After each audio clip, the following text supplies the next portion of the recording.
What's cracking, ladies and gentlemen? 49 coming at you, another community shellcast for the OUSA Dirt League Season 2. We're loading into game number 2 of Recursion, up against the Horsemen and the Ruckus. Looks like I'm loading in once again as a spectator as opposed to a caster, so there will be no stream delay as there's already a 2-minute inbuilt delay from Dota TV. So Recursion, off the back of a very humiliating defeat with the highest gold lead in the history of ODL so far, 25,000, I think it was 26,000 by the time the game ended. So Horsemen and Ruckus off some incredibly impressive play coming up from Dumble-D, who didn't take a single death the entire game. So he's been taking a page out of Mule's book. And like a third as well as Invoker, first and second ban coming up from Recursion. Interesting to note they chose to ban out the Invoker. Invoker's a very greedy mid-hero, so you usually tend to run him in as a safe lane farmer. And even then, you only really run him as a safe lane farmer if you've got a hero like an Invoker, like a Faceless Void to help set it up. So Pandarian Brewmaster, first ban coming up from Horsemen and Ruckus. They choose to ban out the Batrider despite Batrider's significant nerfs. So Batrider no longer is the first pick, first ban hero that you used to see about a year ago before all the nerfs that he received.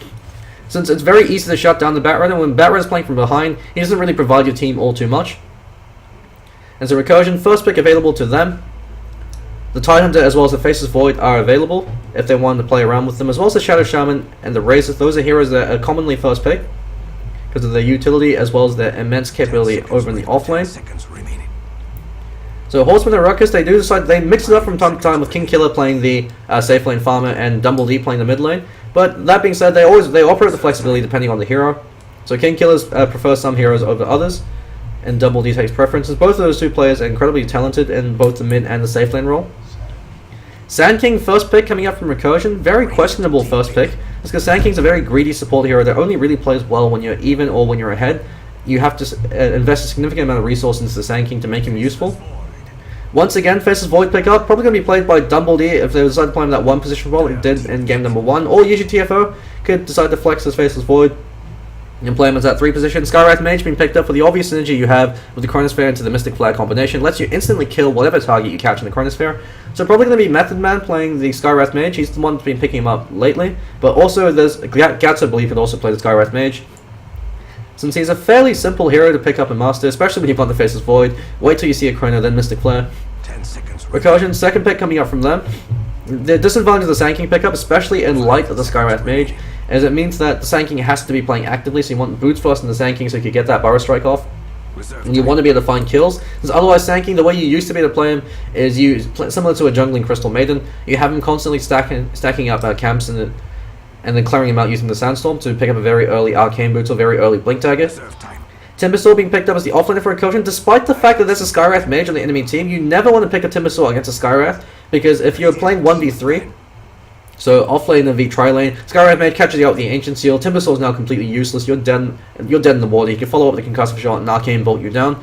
Timbersaw, he's a very powerful offlane hero if he doesn't receive any pressure in the early game, and that's something that a lot of teams seem to be making a mistake of. They don't pressure the Timbersaw at level 1 and level 2 when he's at the weakest, and they let him find farm.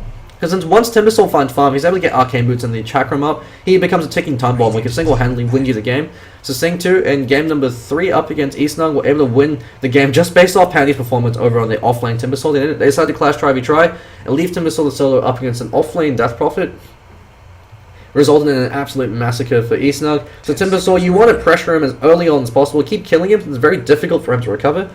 And a 1v3 offlane, Timbersaw is actually probably the worst offlane to pick in 1v3 as opposed to 1v1. Because at level 1, if you choose to skill Timber Chain, they're supposed to keep right clicking him, he's got 0 armor. If you choose to skill Reactive Armor, then you just kill him, he has no escape potential.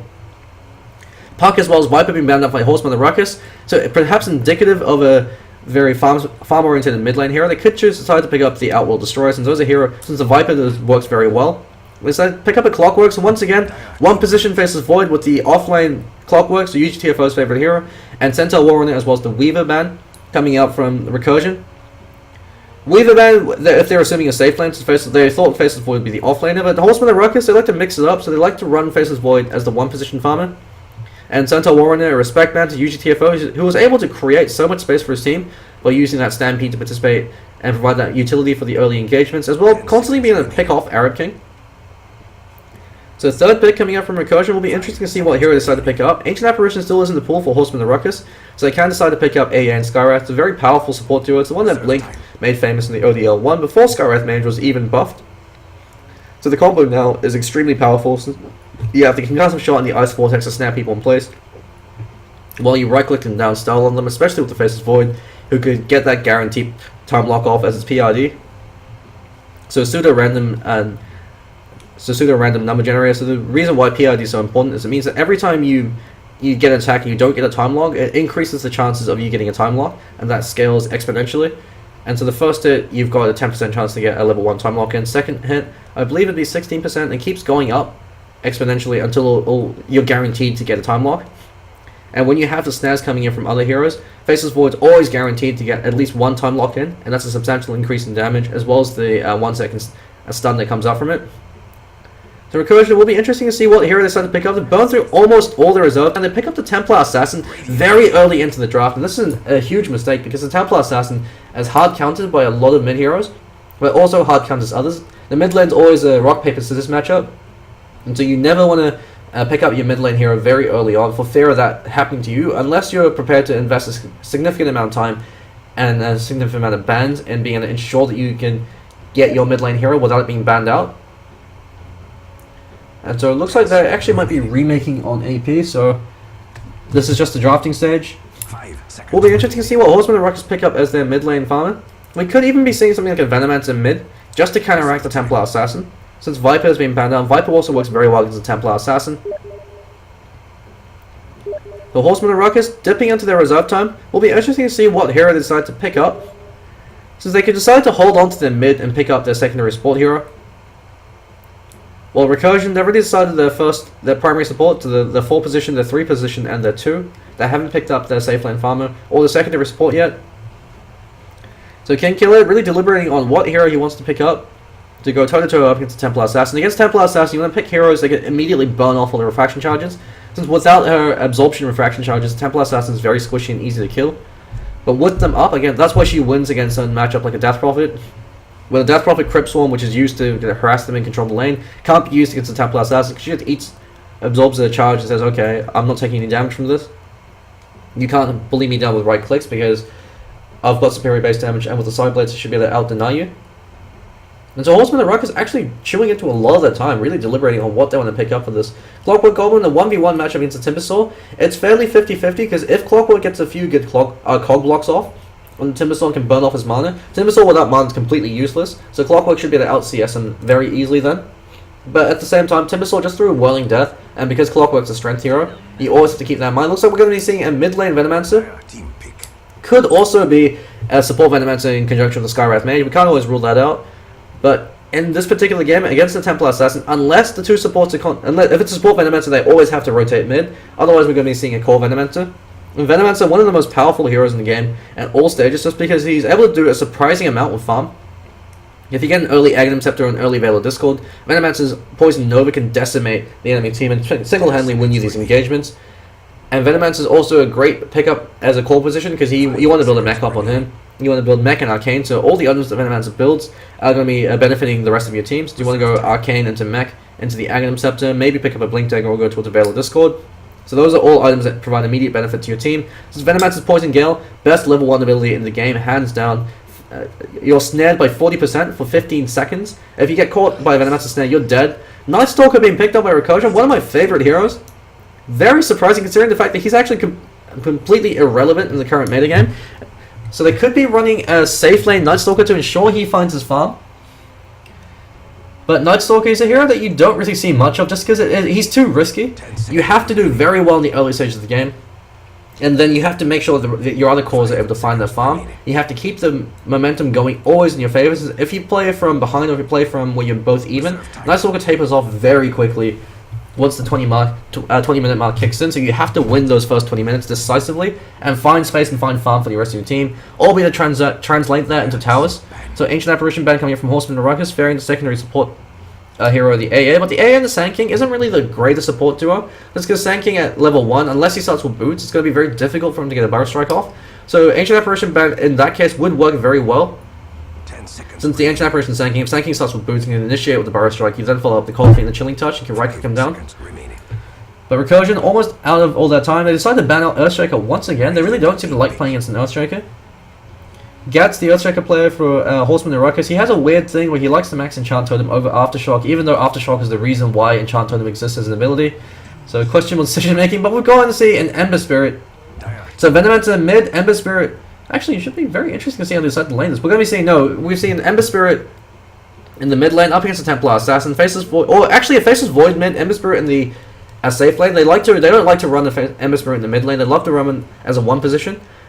And then Clockwork in the off lane. Faceless Void actually does very well against a Templar Assassin because he has very high base damage. But that being said, Templar Assassin, once the Sideblade and the Refraction charges start to build up, it becomes very difficult for the Faceless Void to find CS, just because Templar Assassin, with the Refraction and the Sideblade, it's incredibly difficult as against the melee hero, because every time you denial, you can also get CS and also get spill damage on the enemy hero, if you get your angles right. But Ember Spirit at the same time also gets destroyed by the Templar Assassin because of the sheer amount of right-click damage. But that being said, the Flame Guard coming up from Ember Spirit will be able to constantly break off the Refraction charges. So if the supports rotate, they should be able to go translate that into kills. It'll be interesting to see how they decide to lane this anyhow. Going to be seeing an offlane Clockwork, and it looks like we could be seeing a tri-lane Faceless Void with the Ember Spirit mid being played by King Killer. So a lot of confidence over on King Killer, which is probably his biggest characteristic as well as his biggest flaw. Loves the confidence up on him. Actually, just going to double check to see if they are deciding to remake this into all pick. No, never mind. Looks like they're deciding to continue. Prepare for battle. Standard items up on them. Dumbledore heading towards safe lanes. We are going to be seeing a mid Ember Spirit. Choosing to start with a Stout Shield just because Ember Spirit's got one base armor. So we're going to introduce the players from both teams. Horsemen and Ruckus, who were the runner-up champions in the ODL2. 4-position Gat over on the Venomancer. UGTFO going to be that 3-position role as the Clockwork Goblin. Method Man, 5-position as the Skywrath Mage. 2-position King Killer over on the Ember Spirit. And Dumbledore going to be the 1-position over in the Faceless Void. Arab King looks like he's heading actually over to the top lane. So we could be seeing a safe lane. Yeah, we're going to be seeing a safe lane Templar Assassin. With the very early Magic Stick, you usually don't want to start with a Magic Stick at 1 unless you're against a hero like a Batrider or against a Bristleback. AIT. Starting not with boots, so Sand King, fairly greedy pickup. We're going to be seeing Fergie heading to the mid lane as the Night Stalker. Defense of the Asshole is going to be the Disruptor as the 5 position. And the Markian, once again, going to be the off laner. We'll see how effective he is this time over on the Timbersaw. Choosing to start with Stout Shield as well as the Magic Stick. So Magic Stick at 1, you only go for it against certain heroes, against certain matchups. Otherwise, it's a waste of 200 gold. You can buy it by the Magics at the side shop. You want to get boots up ASAP as the off laner, so that's the item that will keep you alive. UGTFO, fairly unconventional safety wall being placed. The safety wall is usually being placed there, all being placed there, so the sentry wall is usually placed around this region.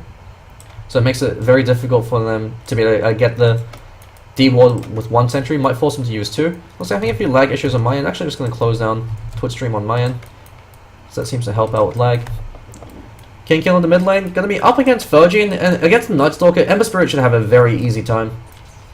The Templar Assassin was a hero that they should have sent to the mid lane, but they're having a farming position Templar Assassin.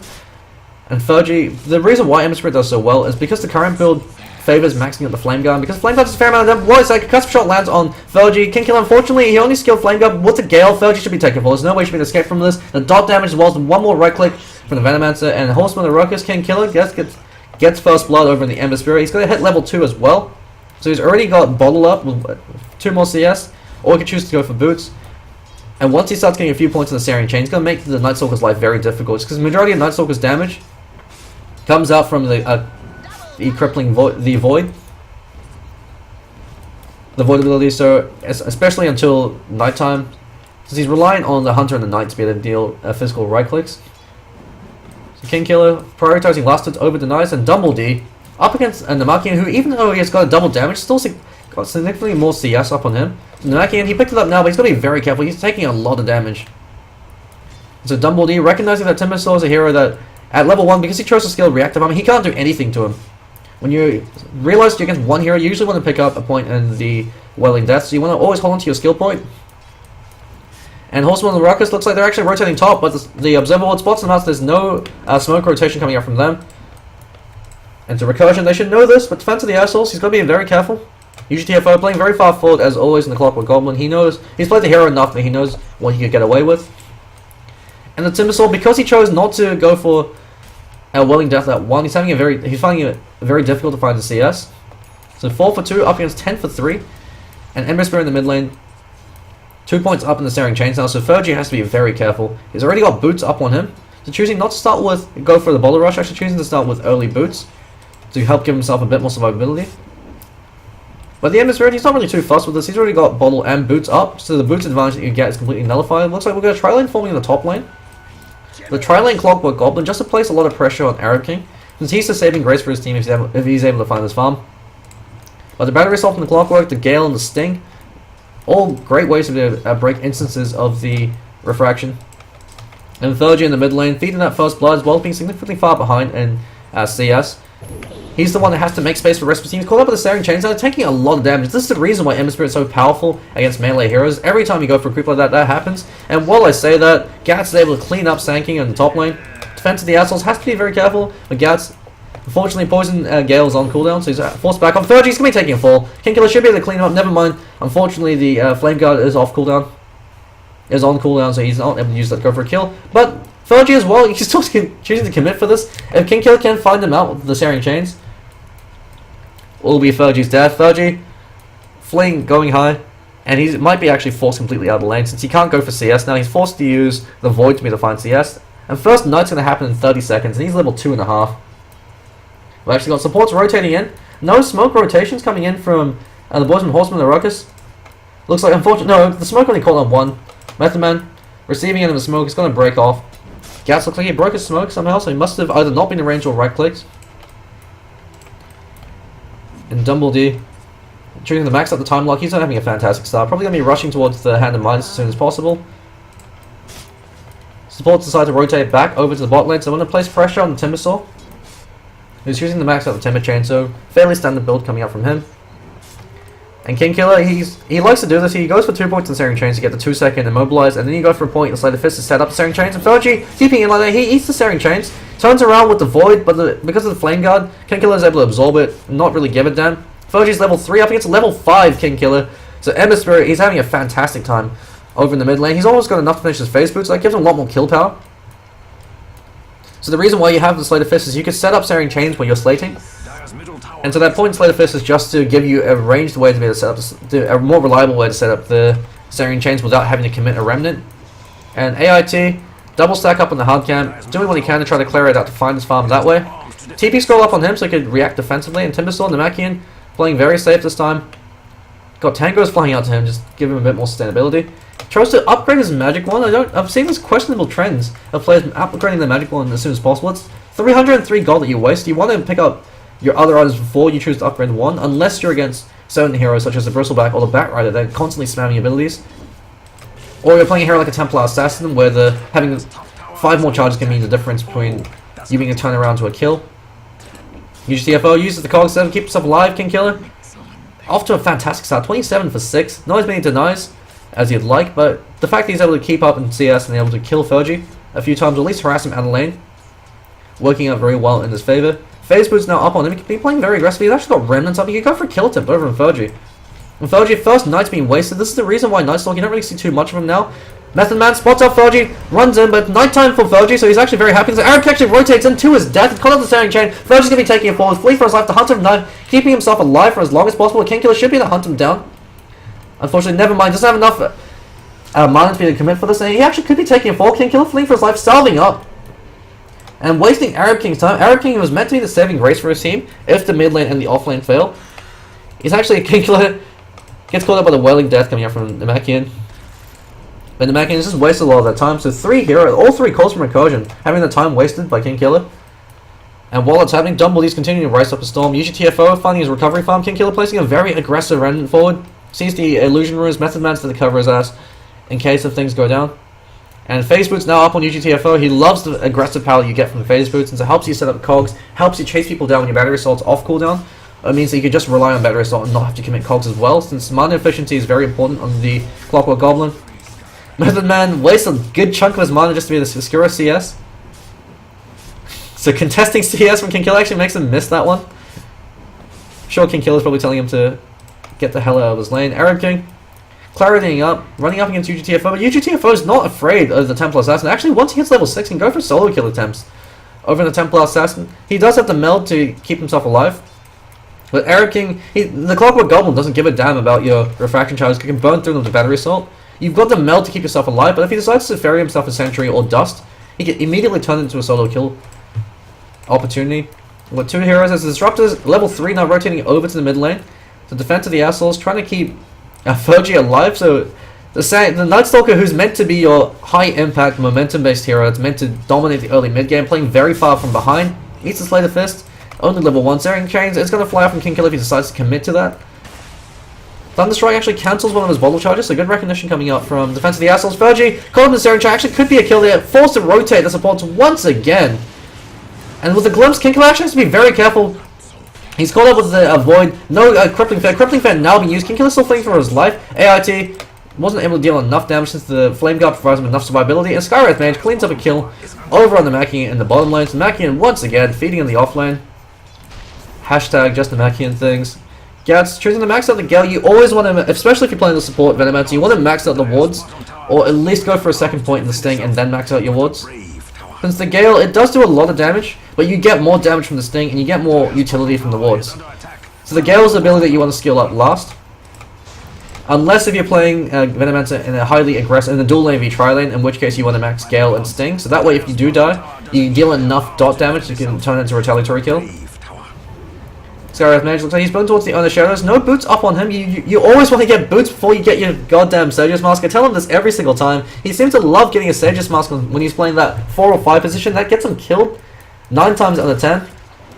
The Machian whips his Timber Chain and his Chakram. No idea what the hell he was doing. Burrow Strike lands only on 1. Should be the get a kill over on Method Man. Dumble D. He hides out. He doesn't have the Chronosphere. Gap gets glimpsed back, so he's going to be a kill. UGTFO actually comes in, catches out AIT. AIT is going to be a retaliatory kill, and Gats keeps himself alive. Arab King has to be very careful now. Defense of the Assholes going to get cleaned up by UGTFO and Dumble D. Now he joins the fray. Gale unfortunately completely whiffs, but the sting damage from the snare from the Poison Sting sets up for King Killer. He uses the meld, but King Killer knows he's there, so he's going to burn him down. And Arab King, there's no way he can escape from that, especially since he doesn't have enough mana to refract. He's got stick charges, but doesn't want to use them. Ember gets another kill. UGTFO absolutely on fire with that rotation. Dumble D caught up the Burrow Strike. Could be a kill, but he's got that Nevermind Crippling Fist there to prevent him from the Time Walk out. But he's tanky enough. He can just survive all that damage. The Machian out of mana now. He should have whiffed all those spells early on, especially before you have Arcane. You can't afford to whiff spells. Now caught up in the cogs. He's got the Timber Chain, so he's able to get the chain off. King Killer actually plays very far forward. His Flame Guard's off corner. Throws in Slayer Fist to buy himself some time. Chronosphere catches on 3. Dumble D runs in, should be able to clean up the Machian. And King Killer's got the Searing Chance if he's able to land it, but unfortunately, it's all based on RNG. He zips one with the Remnant and gets a double kill with some help from UGTFO with the Rocket Flare. So Remnanting 4 as opposed to using the Searing Chains to ensure that the dot damage from the Flame Guards can clean them up. And the Horsemen and Ruckus looking very strong this early on to the game. In terms of net worth, all 3 calls once again had Arab King only 2,000 net worth up on him. The Venomancer, the 4th position Venomancer's almost got more net worth than you. Arab King forced to melt to keep himself alive against a Method Man. He does get the deny off, gets Ancient Seal to the face. Fergie, Night Stalker being completely ineffective this game. Because Night Stalker is a hero that you can't play from when you're behind. You have to break even or be ahead, so you can try to create space for his team. And when the rest of your team is TPing in to constantly bail your ass out of the mid lane, makes it very difficult. Ember Spirit, 3 level advantage, going to be a 4 level advantage. Up against Fergie, hasn't been able to accomplish anything in all this entire game. Dumble D had a minus up very early on, building towards that Mask of Madness. Now maxed out Time Lock, every time Chronosphere's off cooldown, he gets a free kill. King Killer's going to be very careful, use the Invis to keep himself alive. And AIT with the... He actually could have gone for the Burrow Strike there, but with the Invis Rune wouldn't have been enough to be able to kill King Killer. He can actually turn this around. If support rotates in, uses TFO, now back over to the top lane. Almost has his Blade Mail. So that's going to give him a lot more solo pick-off power. Since when you trap heroes in the cog and they're forced to use their abilities on you to try to get some retaliatory damage, the Blade Mail makes it sure that you take just as much damage in return. So Venomancer choosing to max those wards, and I just want that second point in the Gale. The advantage of the second point in Gale is it gives you fatal dot damage, so once you have your ultimate online. But since you get fatal dot damage from points in the Sting, it's fairly questionable. But Arcane Boots up on the Venomancer as well as his ultimate. Method Man, the Skywrath Man, choosing to max on the Arcane Bolt. Still no boots up on him. King Kill actually stands his ground, turns around, he's going to get a free kill in defense of the Assholes. The dot damage should be enough, never mind, he's just barely able to clear the distance. Crippling Fair being used to drive King Killer back. And Dumble D runs and throws out a Chronosphere. He wants to get a kill over in defense of the Assholes, actually runs very far forward, gets glimpsed back, completely wastes the Chronosphere. Dumble D, please. The throws coming up from him. On top lane, UGTFO trying to contest CS from Namekian. Still doesn't have arcane boots. He's got level 7 up, but without the arcane boots, especially when you're missing your abilities, you don't have enough mana to be able to deal enough damage. So you can't afford to miss any of your abilities. You have to land all of your abilities precisely in order to go for kill attempts as the Timbersaw. King Killer, Perseverance up on him. So drums of endurance being damned. He's just rushing towards the Battle Fury. Fastest Battle Fury he had so far was 12 minutes, and that was as a 1 position Ember was tri-lane support. 3 heroes over from Recursion in the mid lane as Arab King hasn't been any fun at all, and then choosing to go for treads. So Templar Assassin as a 1 position role has been completely disastrous. As is the Night Stalker as the 2 position. Very questionable decision making coming up from Recursion. As even at the drafting stage, they handed the game over in favor of Horsemen the Ruckus. AIT playing very far forward, using the Sandstorm to find some CS. If Dumbledy had the Chronosphere off cooldown, it would have been a free kill. Or if the supports had Dust or Sentries. King Killer now has 2 points on the Slayer Fist. He's shooting the max of the Slayer Fist, sticking with just 2 points up in the Searing Chains. Usually you want 3 points on the Searing Chains because it doubles the damage from 120 to 240, but what I say, they get the free kill over on the Sand King. Arab King caught up in the Poison Nova as well as the Sting, keeping himself back home. Rims himself forward, unfortunately just misses. If he is able to latch that damage, it would have been just barely enough to really go for a kill. Foji caught up with a negative earn charge. King Killer can choose to commit to this. Someone's being glimpsed back. Turns around the Slayer Fist Searing Chain combination on 2. Doesn't have enough mana to commit for a Remnant, so he's actually in a very bad situation. Namekian backing away. He actually misses a Timber Chain while he's being chased by creeps. Arcane Boots up on him, and King Kill unfortunately Remnant's low. Dumbledy actually takes a fall as he continues to die, but Disruptor cleans him up. With the burst rate coming up from AIT. So Dumbledy decides the game is already very high in their favor. Why not make it a bit more interesting? 7,500 gold lead in favor of Horsemen the Ruckus. 7,500 EXP lead. Questionable plays coming up from Dumbledy as he decides to die for no apparent reason. Gats and Method Man farming up in the mid lane. They've got nothing to fear against Arab King, since they can actually stand their ground and go for a kill attempt.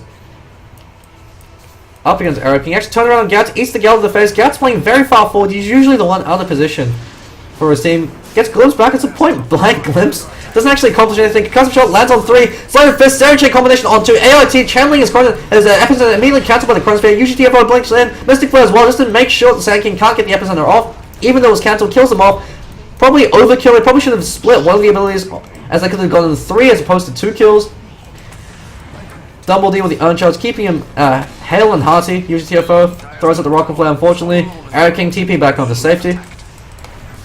Should be able to take the tier 1 in the mid lane. I was back of that. Actually do a fair amount of chip damage to the tier 2.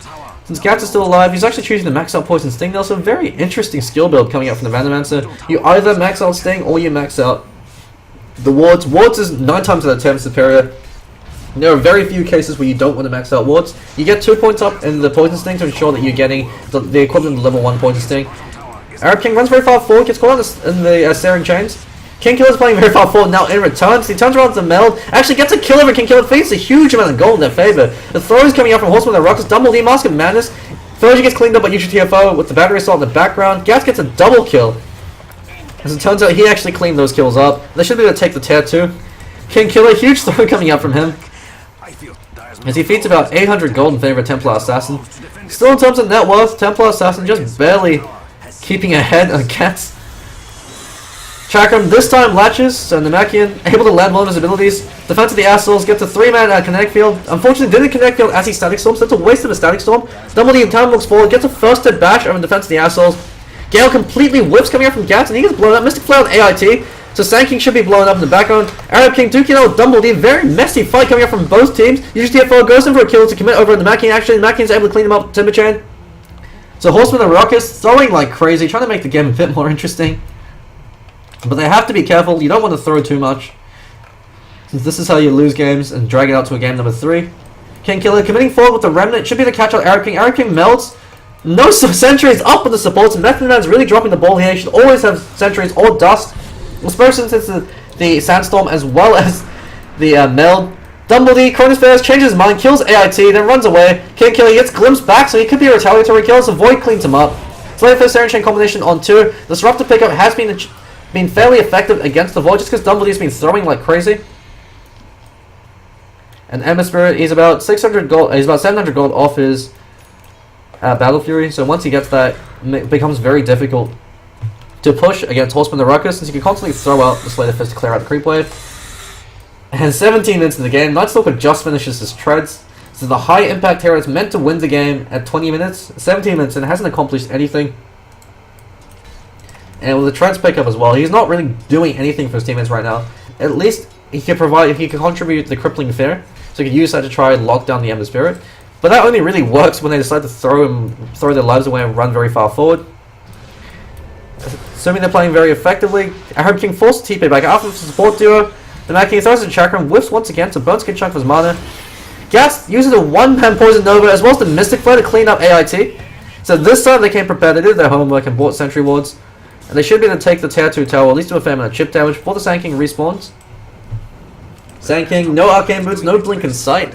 He's having a very difficult game just because he's playing so far from behind. Dumbled, he can actually go for a solo kill up against Arab King. He's got Time Walk, so he's got nothing to fear. As two heroes rotate in, they throw away the Tier 2 tower in exchange for defending a Tier 1. Questionable decision making. That Tier 2 tower gives King Kill enough gold to be able to finish his Battle Fury. He's actually choosing to go for a second point up in the Remnant. Usually, with the Ember Spirit players, you only go for 1 point in the Remnant. It's the Remnant, you don't get Remnant for the damage, unless it's at level 6. Since you can use the triple Remnant to be able to burst some heroes down, if you want to commit for it. But otherwise, you want to max out your other abilities more. So you want to treat your Remnant as a 1 point wonder, just to make sure that you have that mobility. Since it's only 50 increase in damage, it's not really worth it. You get more damage from your Slater Fist, especially now that you have your Battle Fury. But it could just be sheer force of habit coming out from King Killer. Since on a lot of heroes, you usually want to max out the ultimate when you can. Once again, Faceless Void, Dumble going towards the Chrysalis build, so he's going to be getting a very early Daedalus. Fairly effective, although that being said, Mjolnir probably would be more effective this game, just because the Night Stalker is fairly tanky with a high amount of armor, and the Lightning procs also help break through refraction charges. Gats aggressively farming the enemy jungle, despite the fact that there's an Observer Ward spawning him out. Gats has to be playing a bit safer. You can probably drop the Sentry. There we go, Sentry's been dropped. Venomancer is a fantastic D-warder for this reason, is he doesn't have to commit his hero to D-warding. He could drop the wards and use the wards to clean up instead. Chose to max out the Gale, so interesting build coming up from the Venomancer. Usually when you go for the max Sting build, you usually just have 1 point in the Gale and then you max out Sting. But 2 points in the wards also does make a lot of sense, since wards at 1 point in wards, basically throwing them free gold. 2 points in the wards gives them enough survivability, so they have to commit 2 hits to be able to kill it. The fact that the wards propagate your Sting make them very effective. 1,800 gold up on him. If he's going to be the one building towards the mech, he'll be having it very soon. No mech in sight, and Horsemen the Ruckus, but the Venomancer could be the one building towards it. Or it could be the Skywrath. You usually want the Venomancer to be the one building towards it. As Skywrath Mage, another Sage's Mask up on him. Jamie has an obsession with Sage's Mask on support heroes for whatever reason. Concussive Shot flies out, just do a bit of harassment damage. Choosing to go for more points in the Concussive Shot over the Ancient Seal, that's a mistake. You always want to max out the Ancient Seal secondary. This Concussive Shot, the only thing that it really gives you is a slight increase in damage, a slight decrease in cooldown, which isn't really that great. You want the increased silence time from the Ancient Seals, and that can make or break fights, especially if you can silence a critical hero such as the Templar Assassin, the Timbersaw, or the Sand King. Dumble soloing up Roshan once again with the Chrysalis. That's the advantage of the early Chrysalis, as it does help you solo Roshan. Since the Mjolnir, the magic damage from that doesn't really give you much, and the Time Lock doesn't really give you all too much damage against Roshan, since he has such high magic resistance. Arab King, Blink Dagger up on him, but the Poison Sting up on completely prevents it. Hook Shot over on Fergie was called out. Blade Mail being used as well. Darkness being used. Double Remnant in from King Killer is able to clean it up. Static Storm being used to trap out King Killer, but King Killer is able to run through as the Connect Field didn't land. AIT is now going to be throwing his life away as King Killer. He did burn off all of his Flame Guard charges, but he's got the Slater Fist coming off cooldown very soon. Never mind, he's got 9 more seconds to go. He really wished he had the 4th point up in the Slater Fist. Concussive Shot flies out. You can't destroy Concussive Shot, and AIT gets smacked down by Dumble. Good team fight execution coming up from Horsemen the Ruckus, despite how sloppy and messy it was, just because Recursion, they split. They didn't disengage effectively. The Disruptor, he's not kinetic fielding as he Static Storms, and so they're just able to walk out of the Static Storms. He can walk out of the Static Storm. The ability is completely useless unless you're using it to interrupt certain heroes' channel abilities, or if their cast point so high, so for instance an Omni Knight or an Earthshaker, because they have a 0.56 cast point, you can Static Storm them when you see them about to cast their spells to prevent them from casting them. But otherwise, you want to trap out King Killer with the Kinetic Field Static Storm combination, then glimpse him back into it if he decides to escape. If you can do that, you can win this engagement. Gat's playing very far forward, taking a lot of tower damage as well. Looks like he's going towards the Necronomicon. Usually want to be seeing an Aghanim Scepter up on the Venomancer because it means that your ultimate can single-handedly win you fights. The Mad King caught a Slate for Serenity combination. Vex the assholes, be very careful. Mystic Flame used to clean him up in the background. Fergie comes in with a silence over on King Killer. King Killer actually could be losing his life. He does. Arrow King gets blown up by UGTFO with a Poison Nova on 3. Fergie's going to be run down by UGTFO as he throws out the Rocket Flame and backs off. The dot damage should be enough to be able to bring him down. As AIT gets cleaned up by the Arcane Bolt. Never mind. Night Stalker just barely able to keep himself alive. UGTFO, he'll be very careful. He does get caught up by the Whirling Death as the Mad King's able to get a retaliatory kill. But Sage's Mask up on the Timbersaw as well. That's a buyback being expended for that. Low impact Timbersaw once again coming up from Nakian. The offlaner is just as important. You want to have your best 3 heroes on the 3 cores. So you want to have a good mid player. I mean, since you're working with a lot of friends, you know not everyone's necessarily going to be in the same skill level. You want to at least have 3 relatively experienced players on the mid, the safe lane, and the offlane. Stack Storm being wasted once again. You even had Glimpse to set that up. You kinetic field after you glimpse. It's a very simple combo. Method 9 turns around the Ancient Seal over on the Machian. Punishment on 2. Gets a free kill in defense of the asshole as a result. Arab King gets smacked down by Dumble D. Uses the meld. Wastes the sentries. No sentries, so Arab King standing there. Radiant's top tower is under attack. But he shouldn't be able to escape. He pops his refraction, then immediately melts again. The dot damage coming up from Gats might actually be enough to kill him off, and King Killer just walks in and slices him down. His Wu-Tang style proving to be far too much. AIT tries to channel the epicenter, and he gets cut in half before he gets it off. 0 epicenters have been landed successfully this entire game. And the Machian being forced back by the Venomancer with the Urn Charge. King Killer maxed out Slate Fist available for him. And he's going towards the Chrysalis. So a huge amount of damage coming up from him. He'll eventually reach the point where one Slate Fist where they kill the supports. Sand King forced to buyback even though he doesn't have an epicenter. Kinetic Field being used but doesn't really accomplish anything. Silence being used over King Killer. They can look to if they had Glimpse online and if they had the combo. And while I say that AIT Bow Strikes in on Gats, there's no sentries on the supports, and Method and Gats really dropping the ball here. Arrogant Blitz forward, but Gats should be able to clean them up in the back lane. Gets a Gale up, Mystic Flare being completely whiffed. Chakram flying through, Fergie caught in place with UGTFO. He has a man mode him down with the Blade Mail active. King Killer fleeing for his life. Dumbledore cleans up Templar Assassin. UGTFO also cleans up. The Night Stalker has been completely ineffective this game. AIT bought back for nothing. He was able to contribute 1 Burrow Strike. He's still choosing Burrow Strike as well. Uses the Sandstorm. There's still no sentries, but UGTFO catches him out with the hook shot, interrupts it. Chakram flies out, caught up with the silence, he gets blown up. The Machian fleeing for his life. King Killer's got the Slayer Fist on cooldown 2 more seconds if he chooses to come in for the Stagstorm. Once again being used without the kinetic field. Now it's being used, but unfortunately doesn't latch. Catches out Dumbledy, but Dumbledy's got Chronosphere, catches out 2. King Killer even runs into the Chronosphere to make it easier for them. And the Machian gets critted to death. GG being called in, 25 minutes in. Recursion, incredibly questionable decision making coming out on both the tactical and strategical level. And Horsemen and Ruckus with good execution coming out from King Killer, as well as Dumbledy and UGTFO, able to secure the game. So Recursion get 2-0 by Horsemen and the Ruckus. And I believe that should be it for tonight. So VODs will be up tomorrow. And I believe tomorrow there might be a few games on, since there's a few more games left to play. I believe Tag Z actually disbanded, so there's only 2 more games the Horsemen and the Ruckus have to play. Up against 5 IAP, and I believe up against Recursion? No, not Recursion. Momentum Dota, Weed Unit. I'm not actually too sure. Horsemen and Ruckus have got 2 more games to play, 2 more series to play anyway. So that should be it for tonight. VODs will be up sometime tomorrow, or maybe later on tonight, and that'll be all. So I'll be signing out for now.